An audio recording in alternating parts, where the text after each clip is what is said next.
Assalamualaikum warahmatullahi wabarakatuh. Selamat pagi, salam sejahtera bagi kita semua. Om Swastiastu, Namo Buddhaya, salam kebajikan.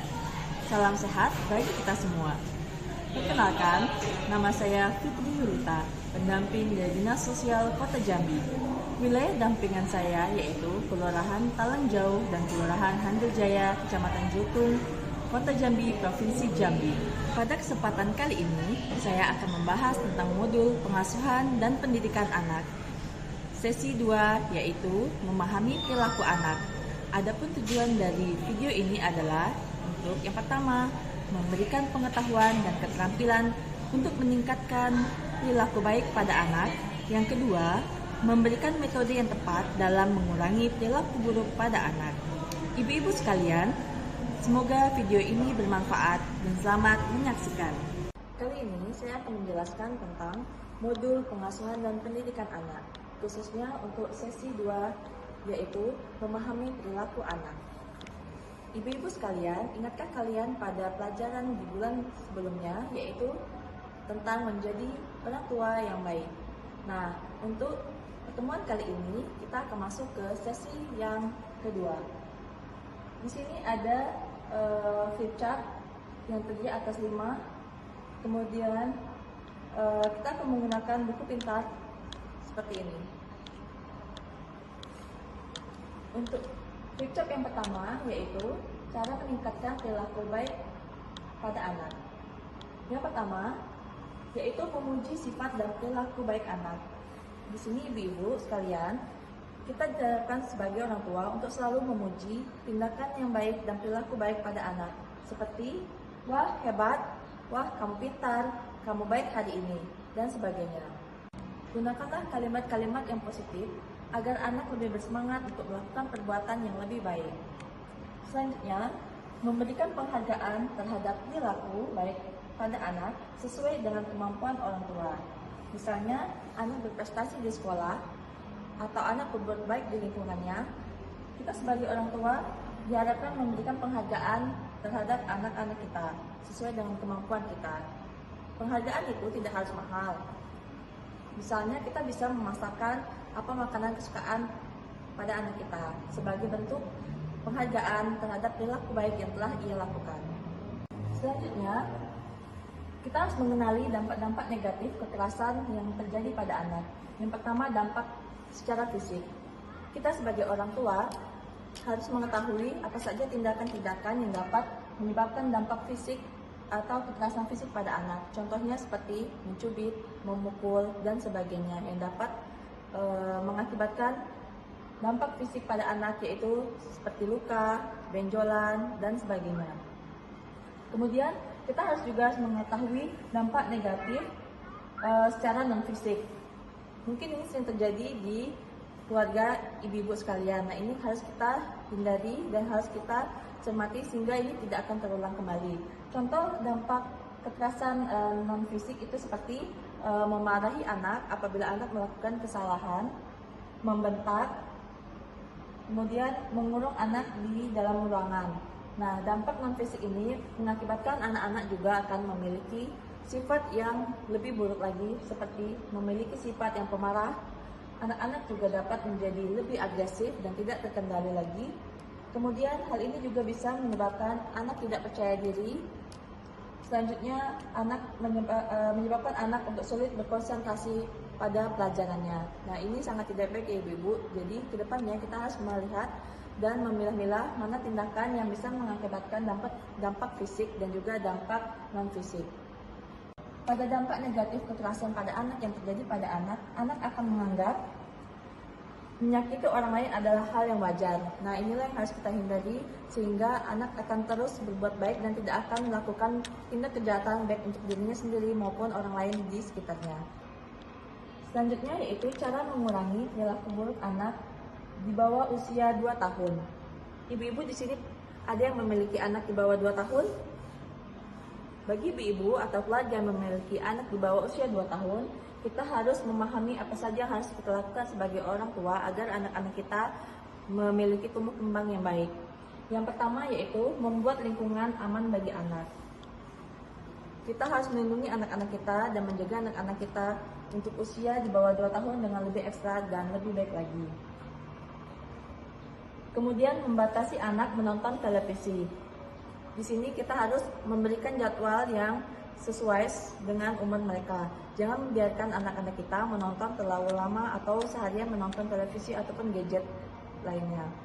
Kemudian mengalihkan perhatian anak.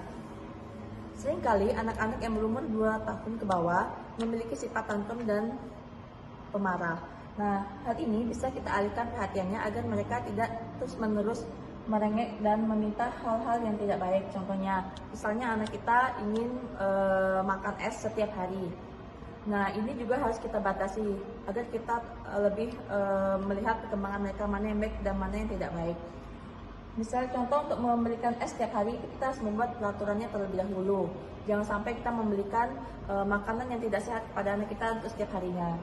Untuk itu, kita dapat mengalihkan rengekan anak-anak itu dengan mengalihkan perhatian yang lebih baik. Misalnya, mengajak mereka untuk bermain di taman atau bermain dengan teman sebayanya. Kita juga meluangkan waktu untuk anak-anak kita bermain bersama agar mereka lupa dan teralihkan perhatiannya untuk tidak lagi merengek dan meminta hal-hal yang tidak baik. Selanjutnya, kita harus menjelaskan akibat dari perilaku buruk. Contoh pada video ini, anak-anak mencoret-coret dinding di rumah kita ataupun melakukan perbuatan buruk lainnya. Sebagai orang tua, kita harus menjelaskan mana yang perbuatan baik dan mana yang perbuatan yang tidak baik. Dampak dari perbuatan yang tidak baik pun kita harus jelaskan agar anak-anak kita lebih mengerti dan lebih memahami apa akibat jika mereka melakukan perbuatan yang tidak baik.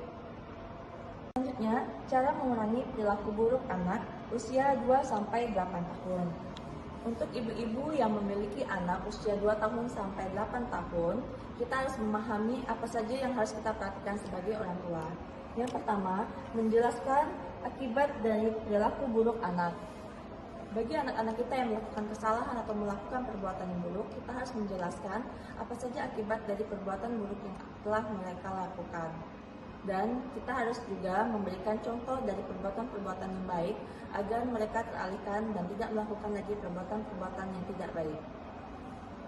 Berikutnya, membuat aturan bersama dengan anak.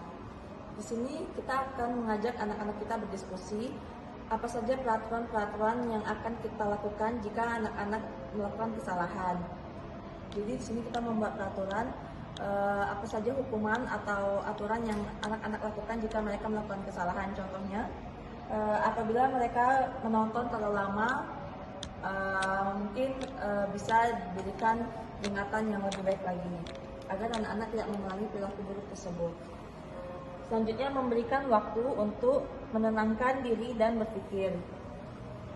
Berikanlah waktu kepada anak-anak Anda untuk menenangkan diri dan berpikir atas apa yang telah mereka lakukan. Perbuatan-perbuatan buruk yang mereka lakukan itu pasti memiliki dampak dan akibatnya. Berikan mereka waktu untuk berpikir sehingga mereka tidak akan mengulanginya lagi. Selanjutnya, mengacukan tindakan yang tidak berbahaya dan hanya untuk menarik perhatian saja.